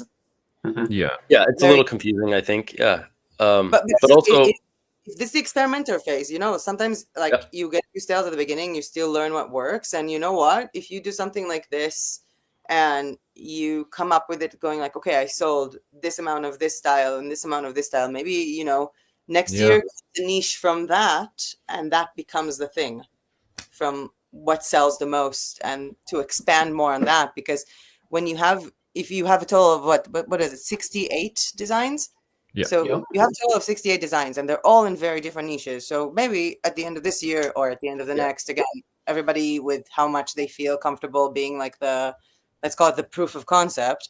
But if you see like this niche or these two niches are selling more, okay, maybe now it's the time to take these designs and make sweatshirts and hoodies and an opposite color for this design to sell it on a white t-shirt and put it on a mug or stuff like that, and then more expand to that. Because I feel like the age of everybody just being able to make a t-shirt store is kind of losing it with the volume of people. And if you're talking about repeat customers, it will definitely be to repeat to buy something that I liked, but differently, for a boyfriend, for a dad, for myself in the winter. So I definitely think that it's a lot of things together. And if this is the experimental phase, because she said she was coming from Zazzle, go ahead, experiment, because on Zazzle you can have like very easily multiple stores, and it's a whole different logic when you design things there. So I would recommend to periodically see what works and then say, okay, this is my niche, or these are the few designs that work, and create more products for them and batch them in the categories. Just give people more options to spend more money if they find a design that they like. For sure. Yeah. Then that's part and parcel with filling out the shop sections, right? So if somebody's going to buy something, ideally you want them to buy 2 or 3 elements in that same shop section, right? If you're doing a general store, you're basically treating every shop section like its own niche store in that respect. So you definitely want to, make enough. So if, exactly what May's saying, if you see any kind of pattern in your sales history, then blow up those niches first, right? That's where I would focus first. Yeah. I'm not an Etsy. Oh, go ahead, Phil. I was just going to ask the Etsy pros what you think of the listing page and the keywords description. How does that look to you? So for me, at least, I mean, like I have a bit of a different approach to it. So through my experience with Etsy, the main thing that people like to do, they just search for something in search, and then they find it, and then on a listing level, they purchase it if they want it. So there's mainly 2 variables that we need to think about. There's more to it, but if we're gonna break it down, there's 2 things. It's the offer, and it's basically the design. Those are mainly the 2 things. The rest are, in my opinion at least, would be like sprinkles on top. It's good to have them, but it shouldn't be like the main focus. So I'd focus like top down. So first off, making sure that if we look at the design, you have like the sunset that looks great. And I mean, like, how I do everything is just to see elements that work here, take elements that work here, and then combine them into something new. Because I base all decisions are from a commerce perspective for me, not from an artist point of view, so to speak. So I just take things that work here, and then put them up on the platform. So I would focus on doing that first, with making sure that the design research is there. But mainly, I think the mockups. If we look at the second part of this, which would be like the offer itself, I think I have a tried and true way to just find mockups, and it's basically just to see, like, if you search up, for instance, the railroading retirement gift, or like retirement gift for dad or something like that, and then you see that, okay, 5 out of these best-selling listings have the exact same mockup. Usually you can find that on Etsy. Just buy that mockup and use that as the thumbnail. And then in the offer, I would highly recommend, because people are still not doing that, which I think is crazy, but use a guarantee that just says, if you're not happy for any reason, you can contact us within 7 to 14 days and get either a refund or a replacement. That really ups the conversion rate if you're a more seasoned seller, but in your case, it would basically offset a lot of the risk from the customer from buying from you, because at this stage, when you have 0 reviews, the customer has a lot of risk when buying from you, because they don't know what they're actually gonna get, since there are no reviews. Yeah, that's a good point. A guarantee would be great, making sure that mainly the thumbnail is there. And I would also would you add that guarantee as like one of the mockups Yes, I have a whole process for that too. But basically, every image, I would just start off like condensing everything down into 3 images, because people basically just scroll through really fast. They don't read anything. They need to see it like within. They need to be able to grasp something within like the first 5 seconds to actually like purchase. So the thumbnail needs to be great, and if you can get them into the listing, it's really important that you have a size chart and a guarantee. And if you have that, I would just focus on like using tried and true mockups for those 3 listings, because as an example, I'm not trying to like be critical, but basically how it looks from a customer's point of view, that I've like learned with my AC journey, when you see a size chart that looks this, it's a bit overwhelming to look at this much text, because they are just looking at their phone like 90% of the time, and they just want to purchase something for their relative or for their friend or something like that. So having like a really simple size chart that also displays the design, for instance, would be a great way to like lessen the text. Plus, there's really few people that really buy 4x and 5x, and they also always go out of stock, like for instance in Q4. So I'd recommend just to having XS to 3XL, just basically simplifying everything into a much simpler form. Would be my suggestion. Just make one for inches and one for like make one banner for centimeters and one banner for inches, and then you solve half of the issue of the crowdiness, I guess. Yeah, like separate. I would even go one step further and get rid of the metric. Like just do inches. I go with Jay for sure. I'm Canadian, right? So really? So Juna is the only one from the States here now? No, I'm in Sweden. So, but I'm just saying the largest consumers on the planet is the United States. So I would cater everything that way, right? That's 100%. Get rid of the metric. I agree 100%. Use it. And then I would move it up to the second or third image, though, so at least they see it quickly. Because to Andreas's point, no one's going to hit that 10th image slot. Yeah. And I mean, it's so much easier because it feels like I felt really overwhelmed at the beginning. If you just think that you need 3 things, you need a mock-up that's tried and true. So something that's like, if you search for funny retirement gifts for dad or shirts for dad, then you might find 5 listings that has the exact same mock-up from different shops. Buy that specific thumbnail and get it yourself from Etsy, from the seller that sells it on Etsy. That's the first image. Then you need a size chart. You can buy that also off of Etsy, like something that looks a bit more like condensed and a bit more female targeted, because 80% of this, like the buyers, are female. And then you need a guarantee. That's the main the main offer that you really need in 2025, in my opinion. But it's basically 3 images, so I think that makes it a little less easy. A little more easy to just progress this whole thing without feeling too overwhelmed. All right, let's try and comment some of the shops as well. So can I do just on the homepage? I think I'm not an Etsy seller, but if we go back to the homepage and then do all or something, I noticed something real quick. This? Yeah. You mean? Yeah. Do all. Oh, I'm on the second page. That's why. You mean this? Yeah, I noticed, and I'm not on Etsy, so maybe the Etsy people can help me. But I noticed you got featured items here, and then when you go down, there's the same one. Yeah. So it feels like you're not using that featured items or that top spot really well. You're repeating. But when it comes to the most recent ones, though, if you have like either listed it first or someone has actually purchased, like the most recent ones when it comes to all items are always gonna be like the most recently sold ones, because they always renew basically when you sell something. The most recently renewed. So would you change out the featured ones then? So by default, it should be on relevancy. So right now you have it set to recent, most recent, but by default, usually it's without realizing like before. But like I would like want to just point out that this part, no one really, in my opinion at least, maybe it's just me, but no one really like watches your shop. Everyone buys off of a listing level. So like for instance, last year, for instance, when I wrote my holiday cutoff lines, like my Q4 deadlines for Christmas in my shop banner, or that announcement part that you see, no one reads that stuff.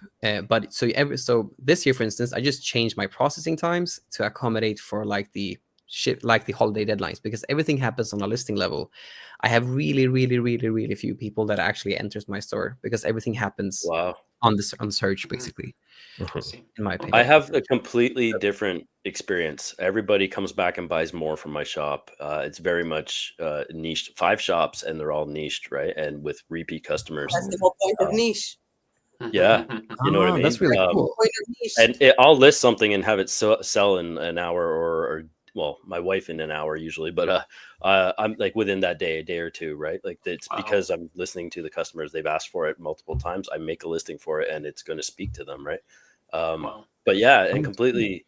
But with the Christmas banners, I just want to say, like, about 4 years ago, I stopped blasting all of that because you're effectively creating friction when there would otherwise be none. So, like, especially if you're in a general store, it sounds like you are, with like a lot of competition out there. If somebody's on the fence about buying something that's similar design from 2 different shops, you have a big red banner or something. Not saying you, Andreas, but like in general. As Etsy sellers, a lot of them do, will just blast Christmas cutoff on this day. You will see your sales flatline the very next day, or even like the day before. And there's just no need to cut yourself off the knees that way, right? Like I don't blast anything like that. I don't introduce any kind of doubt or friction. I want to be somebody's go-to point at all times.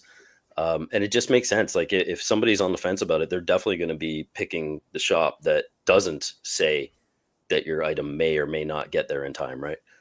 So as soon as I stop doing that, my sales will just go to like mid-January, early January at least. I think it's detrimental to blast all the Christmas cutoffs in your shop for sure. Yeah, and that's also like a huge learning. Like I have never heard anyone even experience that thing that you said, Jay. That they go to your shop, because that's a whole different ballgame, like niching down your store. So it just also just proves that in the end, we all have different ways to succeed on the platform, and there's no tried and true way. Yeah. Right. I'm sorry to cut you guys off, but I want to get through a couple more shops before we end this. So this is the next one called Pretty Abrasive Designs. Nice. Cleveland, Ohio, nearly 300 sales. And there's some notebooks, journals, which is great for you, May, I guess. One of your favorite products. I don't know if you also noticed the whole ovary theme in the top. I saw that. Both with the logo and with the one on the left. Oh, I didn't notice the logo. The logo kind of looks like ovaries. It does, now that you mentioned it. I didn't catch that, but yeah. I did. All right. Banner. Yeah, notebooks. Yeah, I'm a big. It's not just notebooks. I think there was also, what was it like? There's ornaments here. Ornaments. Bookmarks. Yeah, but now Personalized ornaments looks like too. Nice. Can you go to the menu, like to the great thumbnails? Honestly, I'd say notebooks, journals, bookmarks. Yeah. Oh wow, right. 125 bookmarks. That's crazy. Are those actual bookmarks or printables? I've never seen anyone sell bookmarks. That must be actual bookmarks, right? $10 printable. Who has bookmarks? Printify, I've never noticed. Must or be. Teclado, I think. I think they should have some of them. But the mockup, for example, like for me, the mockup just looks, for the bookmark, just looks a little bit off. I don't know if anybody noticed it. It looks a lot like this is a mockup. You know how some mockups look very real, and some mockups look like they were made like they weren't. I don't feel like this was made as a mockup. This just looks like it was put on the notebook. But can we get like a close up of one of them, like bigger? And I feel there's not enough contrast there, right? Like part of design is number one for me. Design is number one, and then the presentation, like the packaging here is number two. And you're doing yourself a disservice, I think, because some of these designs are good, but the mock-up doesn't do it justice. There's not enough contrast. Not enough better. There's some mock-ups that are popping up that are so much better than the one that is as the main one. Like this one doesn't even look real, because if you look, if you can stop and go to the first one, the one on top. Did you notice that? Where the drop shadow, white. No, it shouldn't be white. It should be the book behind it. Yeah.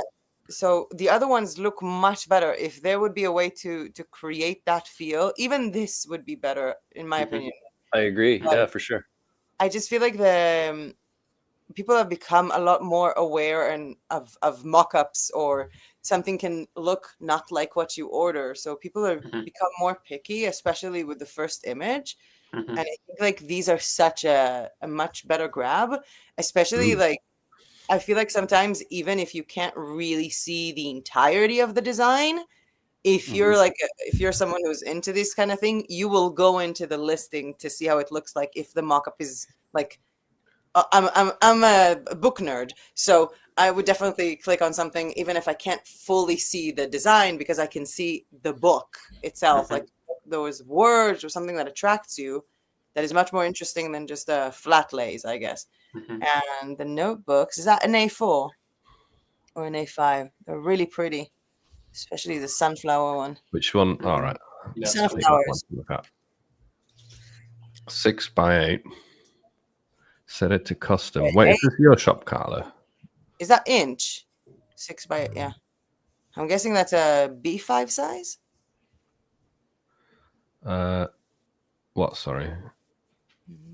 Oh, there you were just talking about the Christmas thing. Any order placed after the 12th of the 10th of December. I'm guessing they're also shipping mostly to the US because I read it as the 12th of October. Like any order placed after the 12th of October. Honestly, if you guys want to write these things off and someone is selling this like not just to the US, just write any order placed after 10th of December. Yeah, write the words. It's like, oh, I guess you get 2 months. Yeah, I agree. Use the words. 10T. My camera went out, so sorry about that. Oh, I need to get that's like one of those dummy batteries ASAP. But my camera's battery went out. This mock-up looks great. Yeah, it does. Maybe just log in from your computer again. Just log in and out from your computer, and we can see you. Love it. No. But my laptop is connected to a whole setup, so it's folded down and stuff like that. So I won't be able to do that. Yes, some of these mock-ups look really nice. Yeah, There's nice from the inside. This Like, is is there what an I'm inside- talking about with, creating mock-ups and a listing with intentionality, right? You've got the flowers in the background of some of these, and it makes sense for the design as well. It feels like you took the time to make the mock-up make sense, like this one. It just makes sense, right? Yeah. But I don't think you need that many mock-ups too, right? Because it's just showing the same No, thing. it's the same. It's showing the same over and over. I would rather have coming from the notebook scene. I would rather have, first of all, where is the mock-up that shows the inside? Like how the inside looks. The second one, Philip. I think it's the second one. Should be like the second one. Open. Yeah. So this is not good enough in terms of me looking at this and oh, okay, seeing exactly this. It's much prefer for it to be flat. And if you actually look at top sellers in Amazon, I'm not talking about notebooks like they design the cover, but actual like bullet journals and stuff like that, you would see that a lot in common what they have is that maybe the second or third image is kind of like journaling calligraphy work. It's kind of like it's the same way that someone would have like a bathing suit, print on demand bathing suit, and you see them having fun at the beach. Yeah. So the mock-up here should actually include maybe some kind of like not saying calligraphy, but if you actually check, go to Amazon and type in like bullet journal or dotted notebook, and you would see that they do some kind of calligraphy to show you how to use the notebook. I know showing the product in use is a big one. Yeah, notebooks are like really big as my thing, but I don't think that the mock-ups are nice. I would definitely not do so many different mock-ups. I would find like maybe 2 or 3 as main ones to just not have like kind of have like the, one where the notebook goes like this, one where the notebook goes like this, and that's it. Definitely more emphasis on the interior of the notebook and writing in the notebook. Even take one notebook, and I'm not saying don't do it as a mock-up. Order one of these for yourself in real life. And I can tell you, as someone who's a very big notebook geek, to make sure to actually like write something with a marker and show how this looks like. I don't know if there was also information about the GSM of the paper, but that would be like literally the first thing that I would look at if I was going to buy a notebook, regardless of the cover. As someone who has loads and buys a lot of notebooks, Philip was right. It's really is my thing. I'm still old school that way too. I like notebooks, and yes, I will feel the paper. I need to touch it. I need to feel if I'm going to be using a felt tip pen or a marker. I need to know it's not going to bleed through 3 pages. I need to know, things like that. 85 GSM. I'm not buying it. I do want to say that, like, one thing that you have done really, really well is some of your ornament mockups are perfect. You got badges to really stick out, and it makes the value proposition really easy to understand. So that one that is that Philip is hovering on, the one with fast shipping, for instance, and for instance, when you have some with like a badge that says custom order, so I recommend having max 2 badges in a listing, and you like. When you have those, you make the color contrast perfect. A little more, like a little down, the one that says Amber something. Amber's First Christmas. That mock-up looks great, but even apart from that, just at the very top of like most recent listing. These look perfect because the best thing about these is that the clarity of them. It says printed on both sides, fast shipping. And remember, people view this on a phone, and you can see everything really clearly when it comes to the design. And you see that it's an ornament from the first second you see it. So you've done really well with these mock-up ornaments, and especially the first one there. Good contrast also. The backdrop is very dark. The designs are obviously on white, so it definitely pops out at you. Yeah, good job on these. And yeah, there are more shops, but there was a couple of questions I wanted to quickly go over as well, and then I've got to end this live. But we will be back. A few people asked. We will be back in January. So if anyone didn't get their shop reviewed, just submit them in January on the next live, and we'll go over them. There was a quick question earlier about trademarks, which I can quickly answer. So words like shine or pink are trademarked. So wouldn't you use it for pink hat? Pink is trademarked. Yeah. The artist? If there's, maybe it comes from that, but basically if it's very generic words, singular words, they usually don't cause any issues. Like even Amazon merch doesn't reject them, and Amazon is the most picky when it comes to trademarks. I think Amazon does shine just because they can't produce a shine, like it doesn't, you can't do like glitter stuff on Amazon. Exactly. The only place where like single word trademarks will be an issue is if it's like not really a common word. It's more something like Nike, Adidas, Microsoft. Those are not words. They're singular word trademarks, but you can't use them. There's also one, for example, Smiley is trademarked, and that gives rejections on Amazon. That has to do with like emojis and stuff like that. It's like an actual brand, but Smiley is not really a commonly used word, I guess. So that's kind of what you have to watch out for there. But yeah, you can use pink in your listings on Amazon, even if it's trademarked. Like people do it all the time for. Thankful, for instance. We wear pink and that. Not shine. Breast cancer awareness. Yeah, but not shine, just because it's the content policy of not misleading customers into thinking they're getting a shiny Neon print. is another one. They don't do neon. Gold. Glitter. Gold, glitter. Yeah, there's a few. Metallic. Metallic, And then here's an interesting one that we've never gotten before. How do you invest the profits from your POD business, crypto, stocks, real estate, or other ventures? Love it. Go straight to the casino. Can I answer mine with a visual aid? Oh, nice. Notebook. No, House? I bought You bought a house? Oh, nice. I wouldn't say it's like a real estate investment, because it's not like I'm buying more and like investing, but definitely buy the 4 walls that you're in, or the multiple walls that you're in. It makes for much more secure feeling. I feel like also based on what's happening like in this region, like prices have gone up so much in the last year and a half. So it's amazing that like the apartment is already worth so much more. And hey, no one's gonna complain if I have plaster on the wall, or I change it, because everything is like art and stuff like that, and your own set, and you can do whatever you want, whether it's experiment with print on demand items or this. I would definitely say real estate, but I wouldn't take it as an investment. Make money from it, but let's call it a personal investment. That's the first thing I wanted to do with massive earnings was this.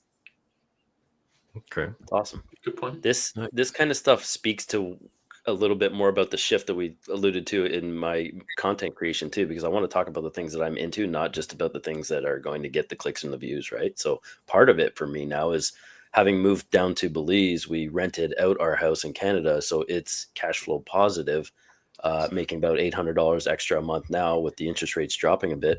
That is, affording us to rent this apartment in Belize right now. But I'm also now being able to invest into stocks and dabbling in crypto. But the goal is to definitely, I want to acquire more real estate and rent it out and turn that into its own entity in terms of a business. I think it's just smart. Like we can rent. I agree with May that you need to own at least your one if you're going to live in it. I think it's smart to own it. But there's also, depending on where you are in the world, you could also, make that piece of real estate you bought make you money by renting it out, and then you can live somewhere else for much less, right? And you wouldn't need to buy. One of the things that I wanted to maybe do is to get another, maybe in the next year or two, to buy another apartment in Greece somewhere, because I feel like most people would go to Greece in the summer. But I would love to escape the Bulgarian cold and just go to Greece in the winter. And then for the summer, I'm renting it out, which will be brilliant. Yeah. This one, I don't feel like I will ever be renting this apartment out. I feel like it's like, like your baby, or like, a place for your arts and stuff. But I wanted to ask Jay, are you going to have travel content, like how to travel with your business? I've been meaning to, so I've created another separate channel, but I think I'm just going to roll it into my current channel because it's part of the whole. Your current one.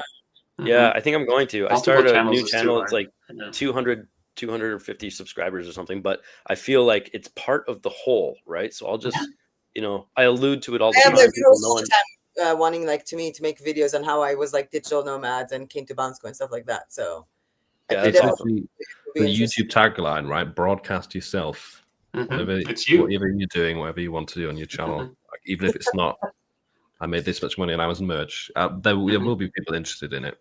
Yeah, and I'm seeing that. I've only kind of dabbled with a few pieces of content, but like unlike you guys, I'm not the seasoned pro yet with YouTube. It's only been like 2 years or so, so it's kind of like still new. I'm still kind of feeling it out for me. It's a long game, right? It's a magical time. Yeah. What's that? 2 years. You've been 2 years, yeah? Yeah. Ooh. Yeah, I've been in Juna. I remember you before I got started. Yeah. No, more than 4. I pushed it in for 4 years. I've been doing it for a while, but and after COVID, I've been really like putting. But I remember you before I started my channel, and I started my channel almost 4 years ago. Yeah, so I have some older ones more than 4 years. So I had about 20 videos before 2020. I kind of off and on, and then in 2020, I really pushed. Yeah, I was looking to Juna's detour videos before I got on YouTube, well before, like 5 years ago. I want to say, like you had some stuff out there already. I had some stuff, yeah. I think I was watching Juna and Shimi mostly during COVID, at the beginning of COVID. It was fun. Wait, Philip, how long have you been on YouTube? How long have I been doing it? 2.5 years, I think. Wow. Yeah, about nice. That's some serious growth. Good for you. Yeah, for sure. 100. We forgot Andreas because he's not in the photo. Yeah, so sorry about that. Like I need to get my dummy battery, honestly. No, but how long have you been doing this? I've been doing it since February this year. Wow, really new. Good. Yeah, so for me, like if it was your 2024 year resolution. What did he say? It was like your 2024 New Year resolution to start a YouTube channel? Not really, but it was more like the answer to the question, basically. I invest my profits from the POD business into other businesses that can be assets, basically. Yeah. So that's how I view investments at all, because I love to like do exactly what Juna, let's say what Jay just said, like doing real estate and stuff like that. But it would take me like probably 2 to 3 years to even learn how the game even works. So for me, like I can talk about POD and help other people through a YouTube channel, and I think for me at least that's a great investment without having to put up like years of learning into something completely like off topic, so to speak. YouTube is still a new thing, and I'm still very new to the whole game, but it's much easier to do it this way when I have some kind of an unfair advantage with the success with Etsy. And it's much easier to make it a sustainable business this way too. Yeah, it's a good point you say that, because it was kind of, for me at the beginning as well with YouTube, it was using the profits of POD to buy a camera and mic and all that stuff. And I remember the first year I was paying my editor more than I was making from YouTube. That's where I knew that with outsourcing to an editor, most of the work I still edit some of it myself, but that's going to help me progress quicker, right? So so for me, it's definitely been reinvesting a lot, but also investing into stocks mainly. I've not dabbled in crypto or anything. Nice. Not bought a house because I don't know where I want to live. But well, you should come here. You should come here again when I don't have COVID. Yeah, I know. Where are you, Meg? Tell me your schedule when you've got COVID or not. I'm in the digital nomad capital of Europe, Bansko, Bulgaria. Okay. Yes, nice mountain town. Nomads come to, and then we get stuck here mostly because it's incredibly comfortable and incredibly cheap. And I like those two things. Yeah. Yeah, and if you work with Printful, things come here in like 6-7 days. That's true. That's true. I'm curious, Jay. With you said you invest in stocks. What sort of stocks? For me, largely, it's the things that I think, that I personally use. That's how I kind of value it, right? So like, I bought some Etsy. Everyone's like, woe is me and doom and gloom of Etsy and all this crap. But like, I bought a bunch at $50 or $48 when it hit bottom there, pretty much 2 months ago, and it's up over 10%, right? But otherwise, I'll and it always does. If you just watch cyclically, right? Like it'll always peak around November, December, and then you can dump it, right? It's a quick and easy way to do it, but not financial advice by any stretch, mind you. But and then Amazon, Google, Nvidia, like the makers of the chips for all the AI. Yeah, things that I think are going to be long-term plays too. Okay, so you pick individual companies to invest into. Yeah, I'm not in any kind of like those whatever that S&P 500 type. Yeah, index funds. That's the word. That's what I mainly do, where it's spread out across like, well, S&P 500 is 500 companies, right? The 500 strong in the US, but you can do worldwide stuff as well, where you're essentially spreading it across thousands of companies. And if one of those goes from being a top performer but going bankrupt, then it's just a new company moves back into this fund. Yeah. So it's not, you can't grow as quickly with those, but they're more stable in a sense. I feel like I'm at a point now where I can, rather than in the bank, like it. Yeah, it's the point that investment has become like, I feel like in the last few years, it's not even about making money. It's about making sure that the money you have stays in this level of lifestyle or affordability or purchase power, or whatever you want to call it. But even getting this place was just like, okay, so that money's just going to sit in a bank, like for sure. Let's just get something that you can use and something that will a little bit even rise with all inflation stuff. And one quick side note for anyone watching who's in the UK, you can get something. You can get an investment ISA here. I think if you don't have any other ISAs, and what that means is, I think you can pay in like about 20,000 a year, and all the profits from your investments are tax free. So anyone who's in the UK, I would look into that, because not only are you getting more interest than you would do in the bank, but that interest is not taxed up to 20,000 paid in per year. Nice. On that note, I would also say the same. You can open if you're Canadian, you can open a tax-free savings account. I think the limit is like $7,000 a year, but it's backdated, so you can. I think right now we're at 60-something thousand is what you would be able to if you open that account now. But it's also it's tax-free, so and you can trade stock in it, so there's no tax on any of the gains. So it's a super smart way to kind of build some money that way and not worry about having it as taxable. Nice. But yeah, anytime you can exploit a non-taxable element, then smart. Juna? I didn't. So as far as investments, I don't know if this is But I used all my money to pay off all my debt, so I have no debt, no house, no car. Yay! No Awesome. That's a good feeling, man. Well, Eh? that's- Congratulations. Yeah, no, that's a big thing. Yeah, Yeah, especially in the States, I'm guessing, right? yeah, in the States, it's crazy. But as far as little investments, I definitely have like, I sign up for AI stuff, to $20 a month kind of thing. So I need to use those to make my videos and things like that. So I invest back into the business a little bit, not major, but yeah. Nice. Awesome. Yeah, All well, right. very investment, no crazy portfolio stuff. I don't have a crazy portfolio. 401k. Bitcoin. 401k? What is that? Oh, it's a US thing. So Okay. yeah. Oh, this is like the pension stuff, yeah? Yeah, it's kind of like that. It is now. We used to have pensions, but most companies don't have pensions anymore. So now they invest into a 401k, and it kind of builds it based off of stocks, and so. Okay, so I'd love to carry on talking. I can see more questions as well, but I've actually got to go. And we have been going for 2 hours. So sorry to ruin the fun, but thanks to everyone who joined. That being people watching and commenting, but also thanks to all you guys and girls who joined to chat today. Yeah, great conversations, and we'll be back in early January. I'll try to get a hat by then so I can fit in with you guys. Yeah, exactly. You have to. It's a requirement. I'll text my contact at Printful to send me one. Yeah. All right. Thanks everyone for watching, commenting, and we'll see you next time. Happy New Year. Guys, Take care, guys. Bye. Yeah, have a nice Christmas Holidays. and a happy Merry New Year. Christmas. Bye bye.